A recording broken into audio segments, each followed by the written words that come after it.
bienvenue à vous si vous nous rejoignez sur le plateau de la matinale de TV Vendée. Aujourd'hui, c'est lundi, nous sommes le 2 juin. Courage à tous si vous remettez la machine en route. Un petit peu de jus d'orange, un petit peu de café, vous checkez le tout et on est parti pour une belle journée. Surtout que la météo, elle est plutôt pas mal, vous allez voir ça dans quelques instants. Mais avant de détailler le bulletin météo, je vous propose un aperçu du contenu du journal. Nous partons notamment ce matin à l'Aiguillon-sur-Vie. Les habitués de la supérette de la commune se mobilisent pour essayer de maintenir justement ce commerce ouvert. Une guinguette solidaire était organisée samedi pour alerter les habitants de l'Aiguillon sur le risque de fermeture justement de l'épicerie faute de clients. Et qui dit absence de clients dit manque de chiffre d'affaires et donc rayon vide. C'est ce que nous voyons sur ces images. Nous irons aussi du côté des Sables d'Olonne pour assister au baptême du Sablot. C'est le nouveau patrouilleur côtier de la SNSM, une embarcation destinée à sauver des vies. Et il a une particularité, ce Sablot, c'est que son achat a été rendu possible grâce au financement d'une donatrice qui préfère rester anonyme. Et puis on parlera sport, évidemment, comme tous les lundis, avec le retour sur quelques temps forts du week-end. Et justement, on va notamment rester du côté des Sables d'Olonne où on a pas mal fait le haka ces derniers jours puisque c'était la 14e édition de la Vendée Vaha. Nous reviendrons aussi sur la Coupe de France Black Ball 2025, ça c'était aux Herbiers, ou encore le 46e Open national de motocross et quad cross d'Apremont. Ce matin, notre invité du jour, il sera question d'agriculture avec lui, avec elle plutôt. Qui veut être le nouveau maraîcher bio de la ferme Boisse à Fontenay-le-Comte ? La ville vient de lancer un appel à projet pour trouver le ou les agriculteurs idéaux. Et pour cette recherche, la ville se fait accompagner par la SIAP 85, donc Lucie Durand de la coopérative d'installation en agriculture paysanne, c'est ce que veut dire SIAP, va venir nous expliquer le principe, un entretien que vous retrouvez aussi sur tvvendée.fr. Du côté des informations pratiques de ce lundi 2 juin, il est temps de se tourner vers la carte météo et de vous résumer ce début de semaine. C'est un début de semaine lumineux et ce, malgré quelques nuages. Nous n'avons pas un ciel totalement dégagé, notamment ce matin avec quelques encombrements au-dessus de nos têtes, notamment sur la côte. Du côté des températures, 11 à 15 au réveil pour atteindre 16 à 18 dans la matinée et cet après-midi. Le ciel se dégage, on a moins de nuages, aussi bien sur le littoral que dans les terres, 20 à 22 degrés, 22 c'est plutôt dans les terres d'ailleurs, où il fera un peu plus chaud que sur le littoral. Au niveau des marées, alors, la marée qui nous intéresse ce matin, on va prendre la pleine mer, elle est en milieu de matinée, 10h50, des coefficients modérés à faibles, dirons-nous. Donc, ne vous attendez pas à avoir l'océan qui vous lèche les pieds si vous êtes assez haut sur la plage. Quant à la pêche à pied, il faut attendre l'heure du goûter, 16h30 au Sables d'Olonne, voire 16h45 si vous êtes du côté de Noirmoutier. La carte des marchés également. Nos 3 rendez-vous du lundi, je vous propose une petite virée dans le sud-est du département. Partons aux confins des Deux-Sèvres à Benay jusqu'à 13h, place du Champ de Foire. Partons maintenant dans le sud-ouest à Jars-sur-Mer jusqu'à 13h aussi. Et là, c'est place des Ormeaux. Enfin, à l'Herbaudière, bam, on remonte sur le continent, sur le nord-nord d'ailleurs. Je suis en train de regarder la carte en même temps. De l'Herbaudière, c'est plutôt sur Noirmoutier, mais je pense que c'est que le picto ne peut pas être apposé sur l'île. Donc c'est face au port de pêche et de plaisance. Antoine me dit qu'il a glissé. S'y ajoutera aussi, notez-le, c'est important, dans 15 jours, le marché de Barbâtre. On sera encore sur Noirmoutier. Il sera organisé 2 fois par semaine à partir du 16 juin, dont le lundi. Donc à partir du lundi 16 juin, nous aurons 4 marchés de début de semaine. Au niveau des chantiers sur la route, notez ces 2 ralentissements possibles. Le premier, c'est route de La Roche-sur-Yon à partir de ce matin et pour une semaine sur la départementale entre La Roche et Saint-Florent-des-Bois, donc sur la commune de Rive-de-Lyon. Et une circulation alternée le temps de travaux télécom. Et puis un basculement de voie, le temps de refaire l'enrobé sur la bretelle de la station-service de la 2x2 voies à hauteur de Belvigny, si vous prenez donc la voie rapide entre La Roche-sur-Yon et l'entrée de l'autoroute pour Nantes. Au niveau de l'éphéméride, c'est la Sainte-Blandine et la Saint-Potin aujourd'hui. Bonne fête aux Alcibiades aussi, ou encore aux Marcellins. Et comme ça fait tout plein de monde, je vous propose 2 dictons pour le prix d'un. À la Saint-Marcellin, beau temps dès le matin. C'est vrai. À la Saint-Potin, bonhomme, sème ton sarrasin. Ça, c'est votre programme. Le soleil, il est avec nous jusqu'à 21h52 en Vendée. Et on va terminer avec cette photo. Je demande à Antoine de vous l'afficher en plein pot. Regardez, est-ce que vous savez où nous sommes? Nous sommes du côté de Fontenay-le-Comte. Et si vous regardez bien en bas à droite de la photo, vous voyez une arche. Eh bien, cette arche, c'est là que se trouve aujourd'hui le studio de TV Vendée. À Fontenay-le-Comte, pourquoi je vous en parle? Eh bien, tout simplement, c'est parce que je vous propose de remonter au 2 juin 1907. C'est le moment où a été prise cette photo. C'était l'inauguration du monument élevé en l'honneur du général Belliard, Augustin Daniel Belliard. Il est né en 1769, un peu plus tôt, dans une des maisons de la place aux Porches. C'est celle qu'on appelle aujourd'hui la place Belliard. Ça, c'était pour la petite info du jour du côté de Fontenay. On passe au journal.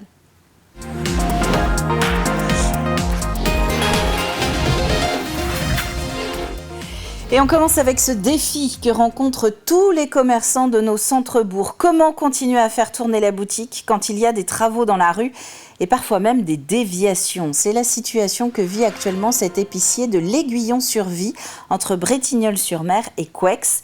Les travaux d'assainissement de voirie ont commencé début 2023. Ils ne sont pas terminés. Conséquence, une fréquentation en berne, un chiffre d'affaires qui est en chute libre et qui ne permet donc plus de renflouer les rayons. C'est un cercle vicieux. Samedi, une poignée d'habitués avait donc décidé d'organiser une opération de soutien. Florian Wozniak.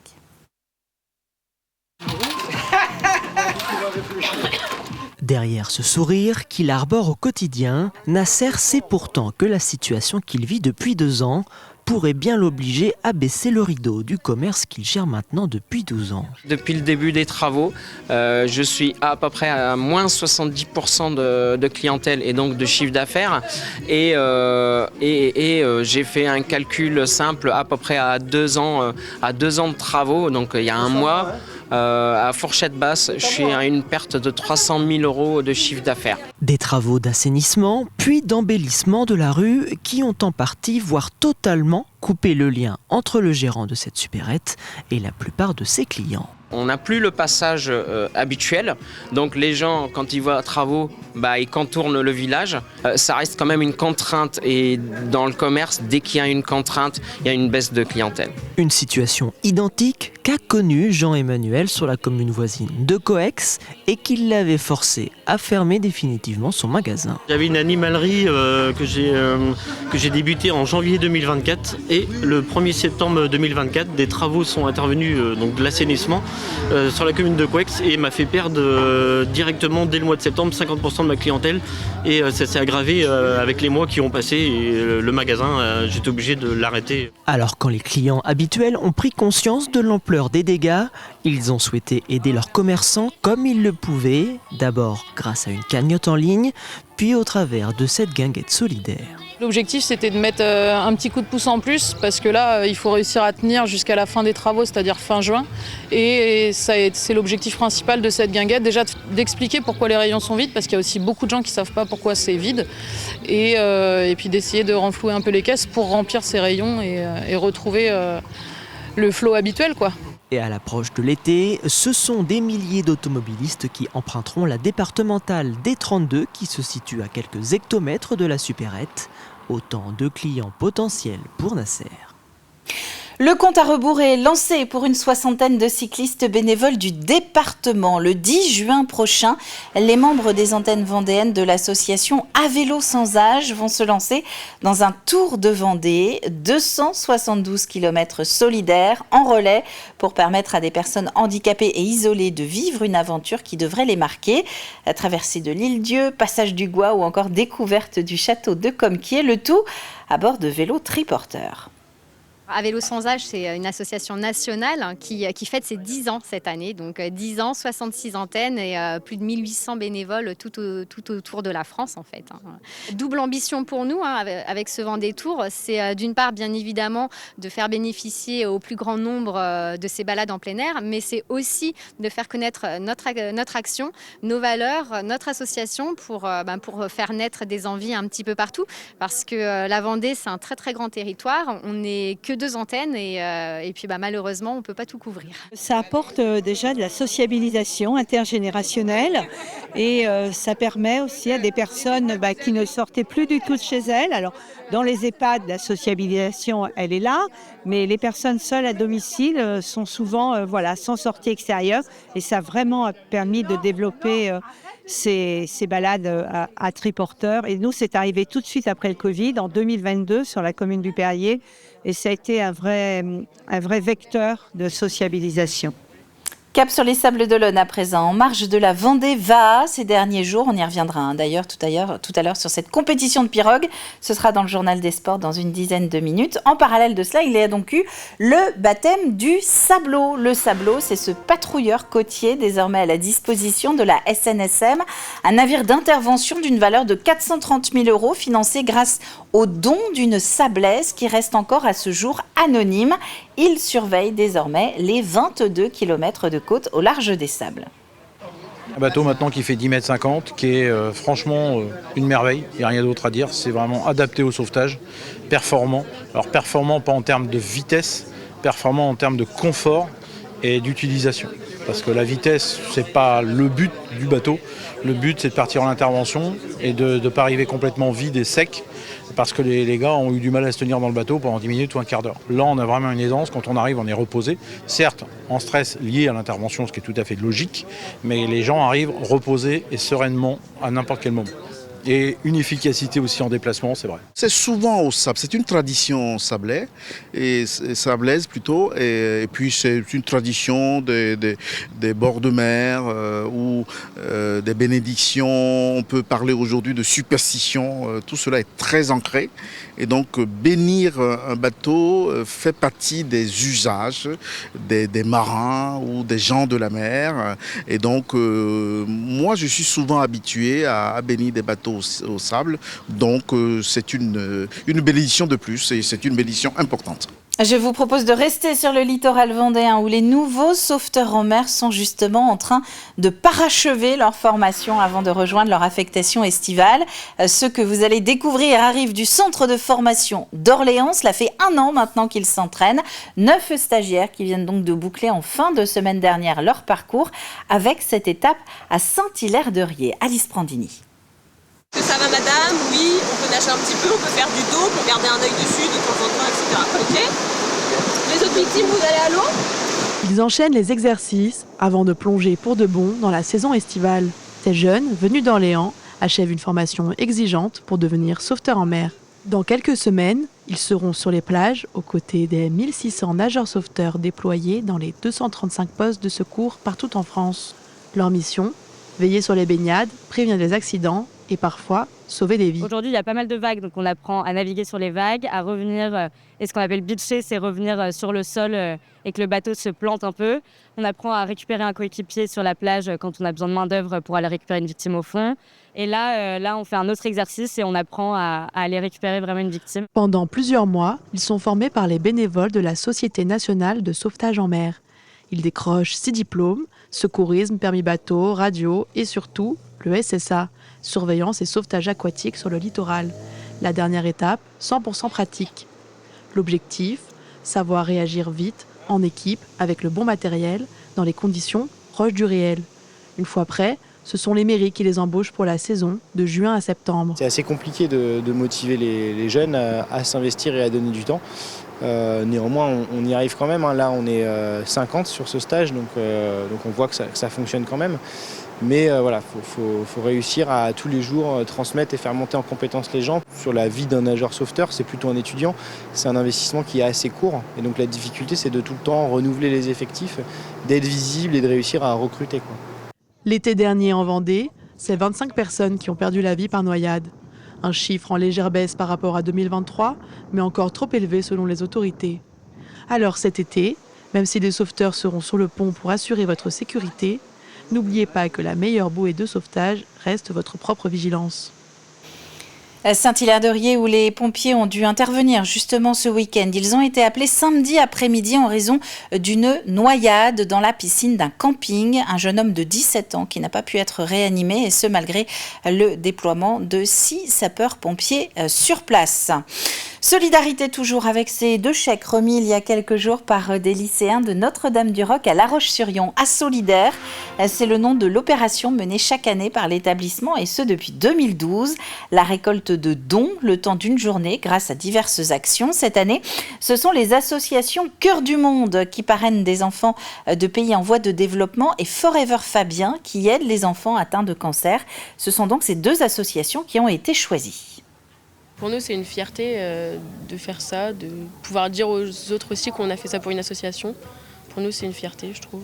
Les jeunes sont sensibles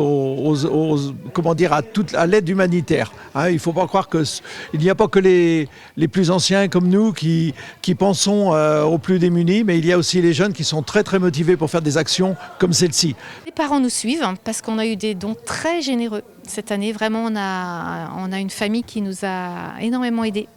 Donc on a des gros chèques. Donc ça c'est super. Et puis plus ça va, plus les années passent et plus on a le nombre de familles participe aussi. Il augmente. Donc c'est cool. Image et interview de Matteo Fromi. La météo de ce matin, eh bien, c'est une ambiance générale qui est plutôt au beau temps, même si nous avons quelques nuages. Dans les premières heures, donc, un ciel même qui sera plus dégagé dans les terres que sur le littoral. Vous le voyez, du côté des températures, eh bien, 18 degrés sur quasiment l'intégralité du territoire, avec une petite poche de fraîcheur du côté de Pouzauges. Et c'est 16 degrés au cours de la matinée. Il est temps à présent de passer à notre journal des sports.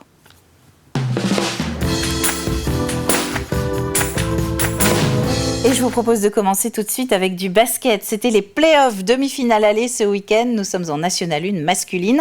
Les Sables d'Olonne recevaient Mulhouse. C'était vendredi soir. Les Sablés sont bien rentrés dans le match. Ils mènent même d'1 point, 21-20 à la fin du premier quart-temps. Les 2 équipes sont régulièrement à égalité au score, mais Mulhouse mène à la mi-temps, 40-39.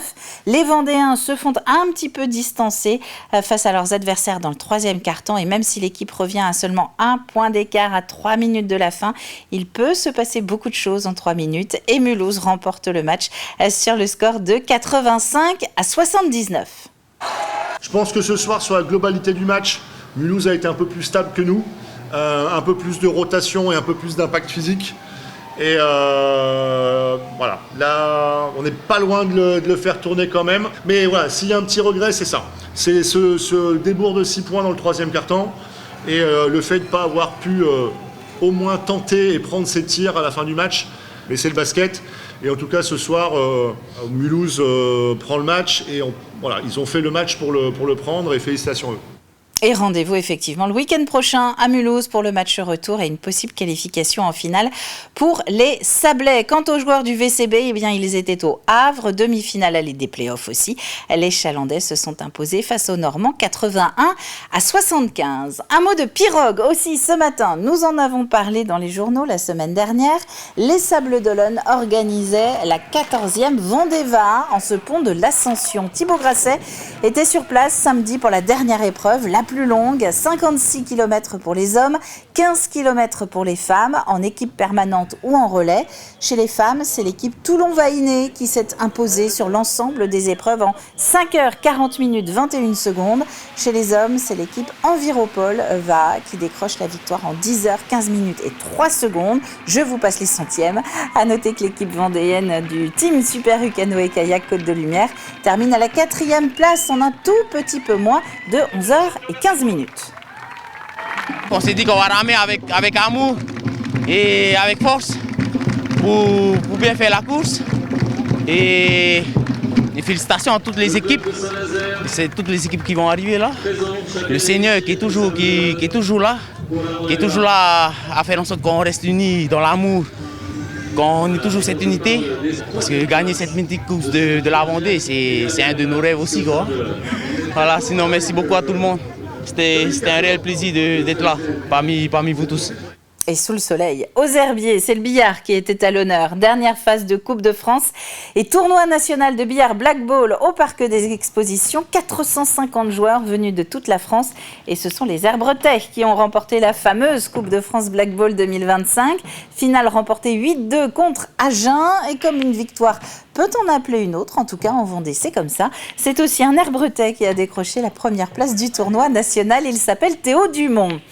Week-end décidément très varié pour les amateurs de sport en Vendée puisqu'on va terminer ce journal en parlant motocross aussi. Gros plan sur le 46e Open national de motocross et quadcross. C'était hier sur le circuit de la Roussière à Apremont. Des courses se sont déroulées sur un terrain déjà sec, vous le voyez, très poussiéreux, ce qui n'a pas empêché une centaine de pilotes de motocross de proposer un spectacle intense sur le circuit de 1550 mètres. Des dénivelés, attention, très impressionnants. Le voilà, le dénivelé. Le vainqueur logique de l'épreuve est le sociétaire du motocross du Pays des Olonnes, David Herbretot. David qui a été vice-champion de France 250cc, 4e du championnat de France 450cc. Le Vendéen en a profité pour tester du nouveau matériel, notamment une moto à carburation électrique. Là aujourd'hui on était qu'une moto électrique, donc je suis employé par la marque Star Future pour développer cette moto électrique là sur les compétitions de haut niveau. Donc voilà, aujourd'hui le but c'est de faire des courses à la moto et de pouvoir évoluer, de la faire performer au meilleur niveau et avec les meilleures performances évidemment. Mais aujourd'hui non, c'est plus une reconversion, développer du matériel, l'avenir évidemment et puis ce projet de moto électrique m'intéressait beaucoup et m'intéresse encore énormément. Donc je pense qu'on a plein de belles choses à faire, on l'a prouvé encore aujourd'hui et les autres courses qu'on fait en championnat de France notamment, donc c'est des beaux projets. Et pour revenir sur ces belles images impressionnantes en tout cas, ainsi que sur d'autres résultats du week-end, rendez-vous dans le journal des sports après le journal de 18h30 en compagnie de Aurélien Huard. Il est temps à présent de passer à notre plus de l'info.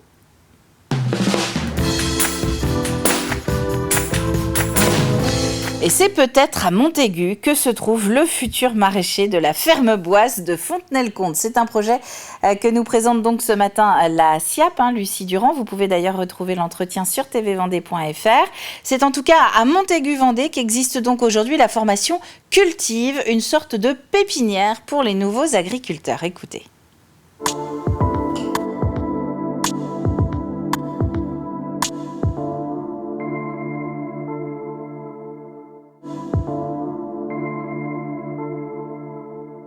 Cultive, c'est un parcours métier qui a été construit face à un constat d'échec des non issus du milieu agricole qui veulent se convertir et faire l'agriculture, souvent des bacs plus 3, des bacs plus 5, et qui ont une formation qui est existante en agriculture, qui est théorique et générale, mais qui n'est pas pratique. Et donc, c'est une formation d'1 an, avec 4 mois de théorie et 8 mois de pratique. Une deuxième partie, c'est la prise d'expérience, donc je vais apprendre mon métier près de gens plus expérimentés pendant 1, 2 ou 3 ans. Notre troisième brique, c'est la conception de ferme. On accompagne nos alumni à installer un outil de production performant, mais surtout écologiquement positif, avec la biodiversité, le sol, la gestion de l'eau et des ressources naturelles. Et notre quatrième brique, c'est l'accompagnement en long cours. En fait, on construit un réseau avec tous ses bénéfices. On est sur une ferme en maraîchage bio-intensif. C'est une ferme qui est conçue avec le respect de la nature, avec une conception basée sur la permaculture. Donc il y a une gestion d'eau, une gestion des haies, une gestion des ressources naturelles. Et après, il y a une optimisation de l'outil de production, du travail, avec des planches permanentes, avec des blocs de culture standardisés, avec un travail orchestré sur toutes les activités, que ce soit la récolte, que ce soit le travail en serre. Donc toujours optimisation du temps, de l'énergie, pour qu'on puisse faire des semaines à 35 heures dans les périodes moins importantes, et après pouvoir faire des périodes, glisser nos semaines de 35 heures pendant toute l'année.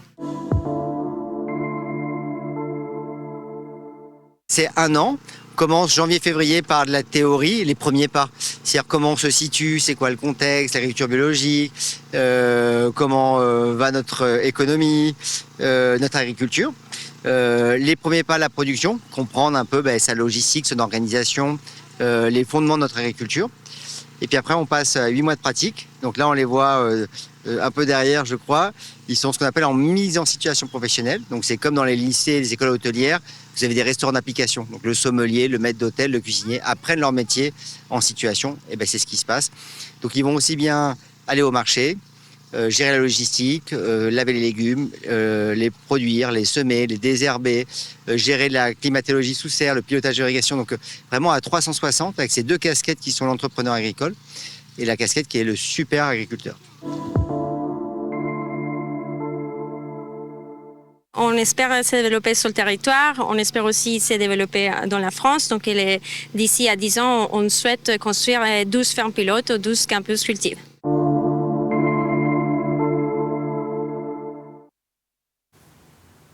À peine le temps de vous rappeler la question du jour pour tenter de remporter ces 4 passes aventuriers au parc de Pierrebrune du côté de Mervan. Quel est ce produit local prisé pour ses qualités nutritionnelles? Produit apparu sur Terre il y a plus de 3 milliards d'années. Il a même contribué à produire de l'oxygène. On apprend plein de trucs avec le jeu de la matinale.